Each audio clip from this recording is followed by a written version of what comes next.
Por falar na Venezuela, tem uma coluna no Correio da Manhã do Sérgio Cabral. Eu só posso acreditar que é um homônimo. A Renata Barreto, que divulgou, é a segunda vez que ela divulga, e eu não posso acreditar que seja o Sérgio Cabral. E menos ainda eu posso acreditar que ele está escrevendo isso. Teatro venezuelano. Números de expatriados dizem tudo. Um país rico em petróleo, com povo pobre, desempregado, e nossos grifos. Elite política fundada em corrupção. Malandro, o que é isso? Malandro carioca, malandro é o gato, que já nasce com bigode. O que é o Sérgio Cabral? É sério um negócio desse? Elite política e econômica corrupta, que se garante na extração das bacias petrolíferas abundantes em óleo e gás. Tem que ser homônimo. Não pode ser o cara condenado a mais de 400 anos de prisão por corrupção, que confessou os crimes e disse, é um vício, poder e dinheiro é um vício. Não pode ser o mesmo cara. Renata, checa essa informação no Correio da Manhã, pelo amor de Deus. Eu não tive tempo, não posso acreditar que seja o Sérgio Cabral. Por falar em democracia, Janja, em Nova York, afirmou que a democracia no Brasil foi interrompida por 6 anos, justamente quando saiu o PT do poder. Nesse vácuo em que tivemos Temer e Bolsonaro, não houve democracia. 6 anos de interregno na democracia. A conclusão inapelável é que, para os petistas, democracia só existe quando o PT está no poder. Não é exatamente como pensam os comunistas da Venezuela?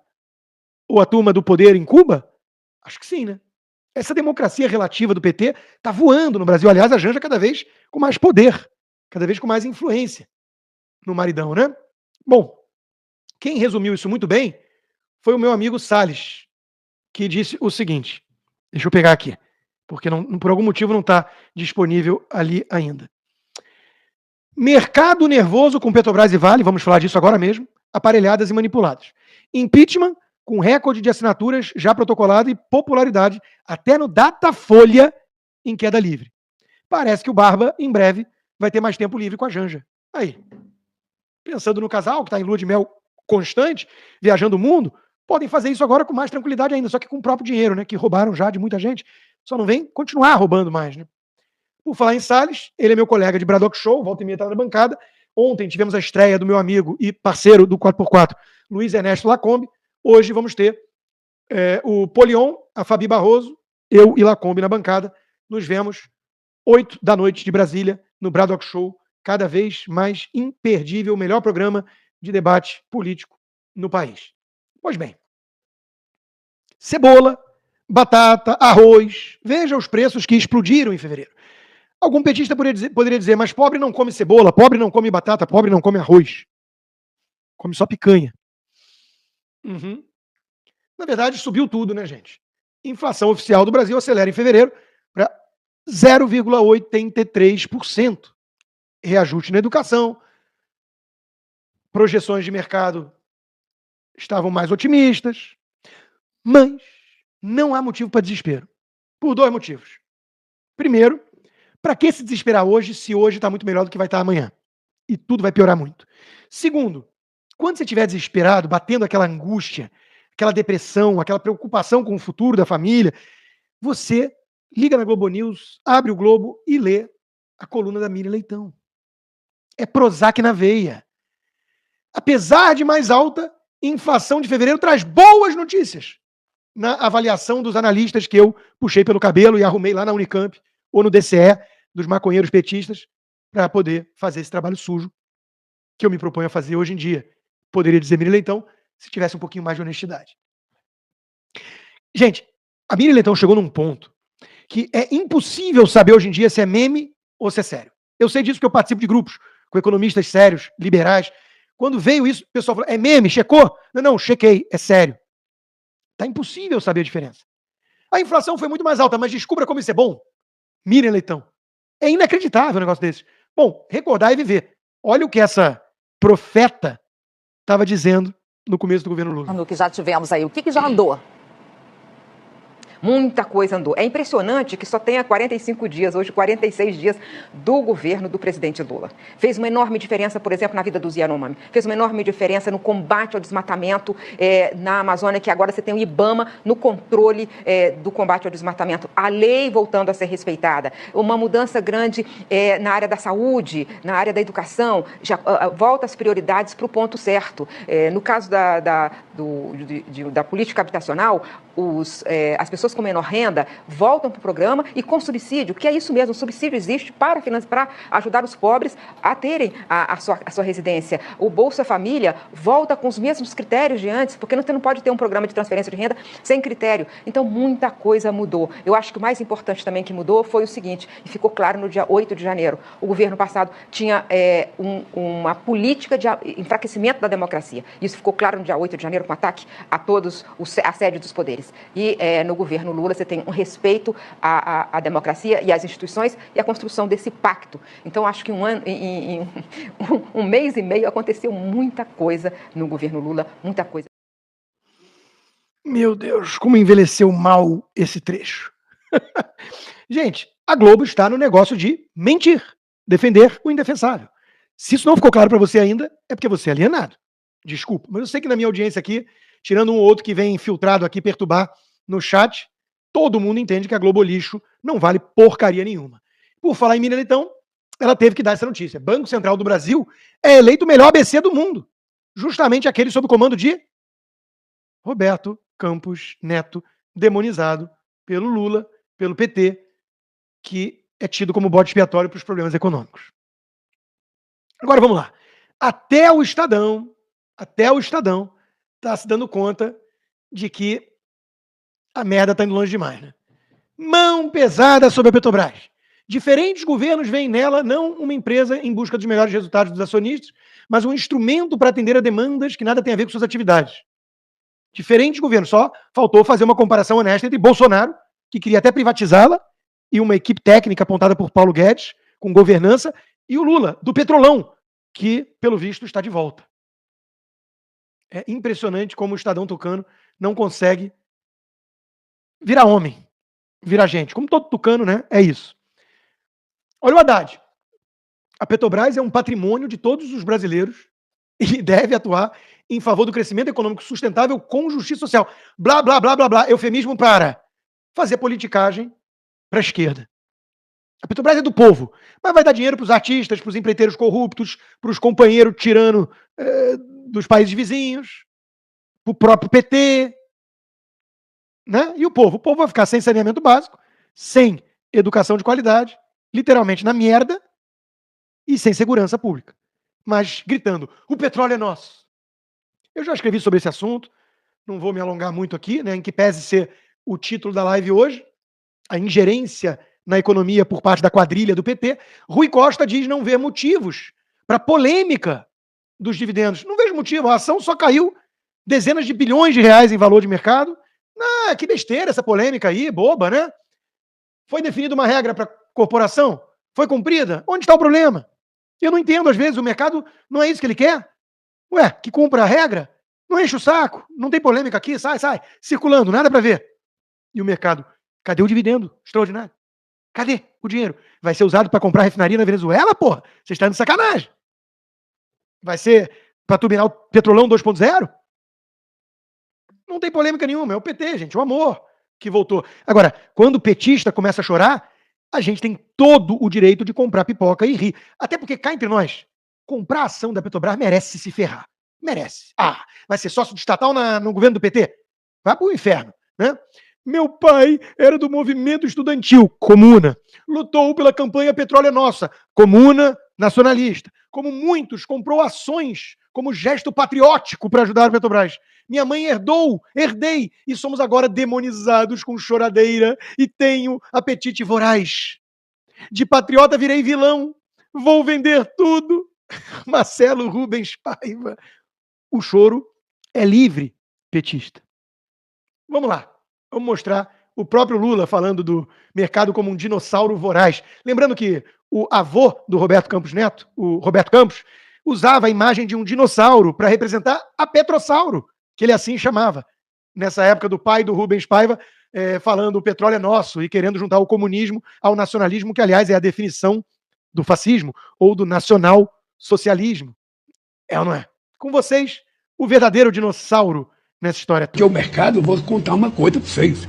O mercado é um rinoceronte, um dinossauro voraz. Ele quer tudo para ele e nada para o povo. Será que o mercado não tem pena das pessoas que passam fome? Será que o mercado não tem pena de 735 milhões de pessoas que não têm o que comer? Será que o mercado não tem pena das pessoas que dormem na Sarjeta e no centro de São Paulo, no Rio de Janeiro? Será que o mercado não tem pena das meninas com 12, 13 anos que às vezes vendem o corpo por causa de um prato de comida? Ora, então vamos pensar no mercado e vamos pensar na sociedade. Sabe, cada um tem a sua parte, mas é importante que a gente saber que a minha preocupação é fazer com que o povo mais pobre, os mais humildes, sabe, possa ter uma chance, uma oportunidade de crescer nesse país. Eu sei que a voz desse ser abjeto, tosco, asqueroso, dá nos nervos de qualquer pessoa decente, eu sei, mas tinha que mostrar, né, para concluir o seguinte, a mentalidade do desgoverno atual é exatamente essa. Todo mundo vai ter que se ajoelhar perante os planos, que são, na verdade, um projeto totalitário de poder e corrupção deles, aos planos de desenvolvimento do governo. O Lula disse isso em relação à Vale, tentando emplacar Guido Mantega. Guido Mantega, o pior ministro da economia no comando da empresa, que já foi privatizada, mas o governo tem golden share e presença de fundações e pressão que tem feito nos acionistas. Como resultado, tivemos hoje essa nota de renúncia muito impactante do José Penido, que era conselheiro, e ele diz com todas as letras aquilo que eu coloquei no título. A empresa sofre evidente e nefasta influência política. Não há mais governança, não há mais preocupação com o melhor interesse da empresa, dos acionistas. Tudo vem sendo manipulado de acordo com os interesses dos petralhas, ele poderia ter dito. Renata Barreto destacou a nota do Penido. Exatamente isso. O processo vem sendo conduzido de forma manipulada, não atende ao melhor interesse da empresa. Não acredito mais na honestidade de propósito dos acionistas relevantes. A Vale virou uma extensão dos petistas. Meus amigos, pergunta a Renata. Quem diria que colocar essa gente no poder ia resultar nisso, né? Pergunta para o Armínio Fraga. Pergunta para o Henrique Meirelles. Pergunta para a Helena Landau, para o João Amoedo. Pergunta para o Pedro Malan, para o Pércio Arida. Para o André Lara Rezende. Todos os tucanos liberais de mercado que fizeram o L. Pergunta se era possível prever uma coisa assim, porque das duas, uma. E aqui não há, não há, digamos assim, perdão, até porque eles não estão arrependidos para pedir perdão, nunca pediram. Aqui não há refresco com um tucano traidor da pátria que fez o L. Das duas, uma. Porque eu sabia que ia acontecer isso. Eu não tenho bola de cristal. Eu, a Renata e tanta gente sabia. Nós sabíamos. Eles não? Milionários? Gênios do mercado financeiro? Não sabiam? Das duas, uma. Ou eles são as pessoas mais estúpidas do planeta, uns alienados, imbecis, que merecem nossa pena, do tipo, nossa, tu é rico, mas tu é uma anta mesmo. Tu é uma pessoa completamente idiota. Ou eles são safados, oportunistas, malandros. E aí, meus amigos, com malandro só tem uma postura possível na minha etiqueta. Vai pro inferno. Bom, o Dávila, eu, digamos assim, tenho um pouquinho mais de simpatia. O Felipe Dávila. Ele é isentão, sem dúvida, mas ele é um isentão que de vez em quando coloca uma injeção de testosterona e consegue criticar o PT para valer, sem ter que fazer falsa equivalência com o bolsonarismo. Seguindo o lema, vamos interferir em tudo que funciona, o governo Lula agora pretende regulamentar entregas do setor de e-commerce, como a Amazon e Mercado Livre. A justificativa? Segundo o ministro Juscelino Filho, aquele com longo histórico de polêmicas, os Correios estão em desvantagem contra o setor privado. Lembrando que o Mensalão, primeiro grande escândalo de corrupção do PT, estourou quando Bob Jeff denunciou um esquema nos Correios. Em outras palavras, querem regular as empresas porque elas entregam mais rápido e com menor custo que uma estatal. Brasil, único país do mundo onde eficiência é uma afronta. Resta perguntar ao Felipe Dávila, claro, por que ele ficou de voto nulo, sabendo que de um lado tinha Paulo Guedes, com toda a equipe técnica e séria e liberal, e do outro lado, isso aí. Não por acaso, somando tudo isso, a reprovação do capiroto em São Paulo está disparando. E o Boulos já está preocupado de andar junto com Lula. Olha em que pé estamos. Boulos, cujo movimento criminoso taca coquetel molotov na Fiesp, está com vergonha eleitoral de sair na foto ao lado do Lula, porque a rejeição não para de subir. A questão da ingerência nas estatais foi tão escancarada que até a assessoria de imprensa na Globo News não conseguiu esconder o absurdo. Pois é, o Dani, é muito grave a ação do presidente Lula, intervencionista na Petrobras. Olha o que diz o Lula, só mais algumas coisas aqui. Tivemos, o Jean Paul Prats quase que forçado a dizer não teve pressão do presidente Lula, de jeito nenhum, tal que nada. Teve sim. Quem diz isso é o próprio presidente Lula. Olha o que ele fala. Tivemos conversa séria com a direção da Petrobras, diz Lula. É preciso pensar no povo, diz o presidente Lula. Aí ataca o mercado, um discurso dos anos 80. O mercado é um dinossauro voraz. Se for atender apenas a choradeira do mercado, não faz nada. Então, é essa a lógica do Lula. E como a Ana Flor colocou, assim, a interferência olhando o preço do combustível, é o preço da energia, ou seja, é o controle total. Petrobras não é apenas para pensar nos acionistas. Não tem porquê ter preço dos combustíveis equiparado ao internacional. Então, e aí fala, tivemos conversa séria com a direção da Petrobras. Essa é a grande questão. Independentemente, o ministro Alexandre Silveira de Minas e Energia, ele quer ter uma briga aberta, todo mundo sabe aqui em Brasília, com o Jean Paul Prats, ele quer derrubar o Jean Paul Prats. Isso é o que está acontecendo. Agora, ele se alinha com o Lula para ficar mais fortalecido, mesmo numa visão intervencionista do presidente. E agora está claro que essa visão intervencionista é do Lula. E é grave, porque você interferir numa empresa de capital aberto, com ações na Bolsa, não só aqui no Brasil, de Nova York, é uma interferência política. É o que está vendo, por isso que despencou na sexta-feira as ações da Petrobras. Todo mundo entendeu o movimento. Então, assim, não, é porque tem isso, tem aquilo. Não, é o Lula. É o presidente Lula interferindo, o que é grave. Ele está tentando interferir numa empresa privada, a Vale.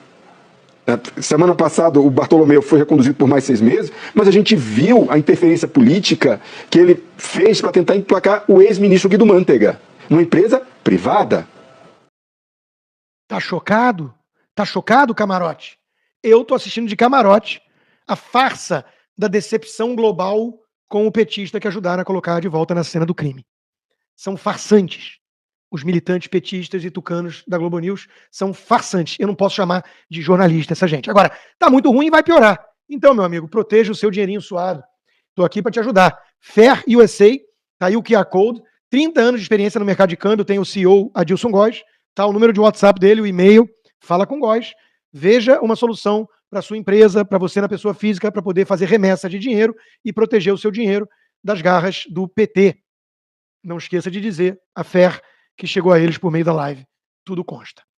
Aí, essa mesma imprensa diz que o Chega é de ultradireita, extrema-direita, blá, blá, blá.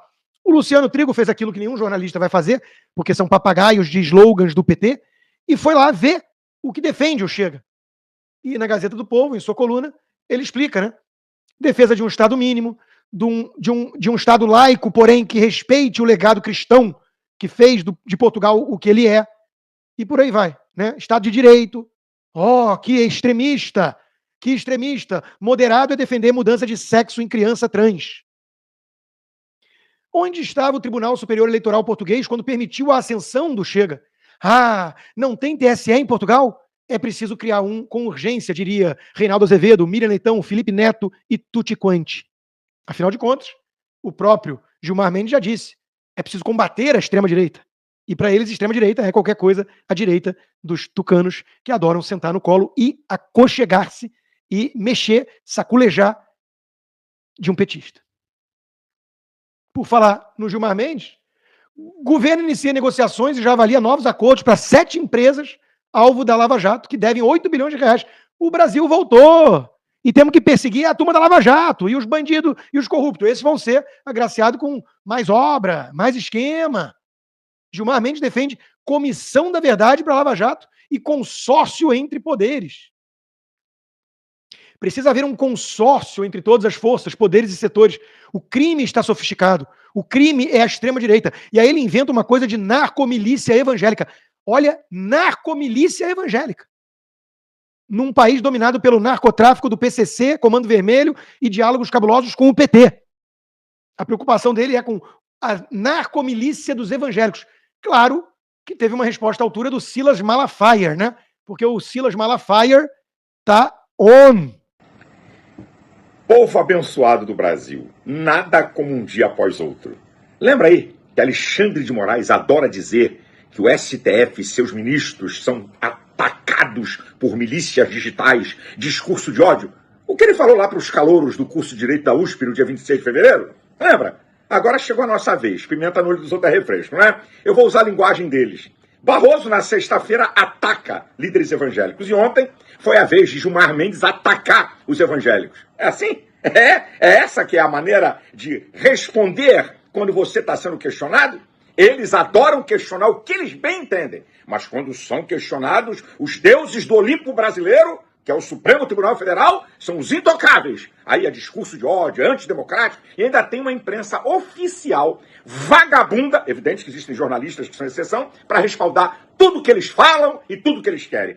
Preste atenção à fala do ministro Gilmar Mendes na Globo News. Preste atenção. Recentemente o ministro Barroso presidiu uma reunião no Supremo sobre essa questão, uma reunião extremamente técnica, e um dos oradores lá falou de algo que é raro de se ouvir, de uma narcomilícia evangélica, que aparentemente se dá no Rio de Janeiro, onde, portanto, haveria hoje já um acordo entre narcotraficantes, milicianos e pertencentes a uma rede evangélica, ou integrados a uma rede evangélica. Quer dizer, ministro, que uma reunião técnica com o presidente do STF, um dos participantes diz que há um acordo entre narcotraficantes, milicianos e evangélicos. Uma rede evangélica. Dá nome, ministro. É uma vergonha. O senhor é o decano do STF. Dá nomes. É uma acusação leviana e preconceituosa. E olha como é que saem as manchetes dos jornais. A maioria do povo brasileiro só lê manchete. Olha como é que nós estamos sendo denegridos. Nós somos mais de 30% da população da cidade.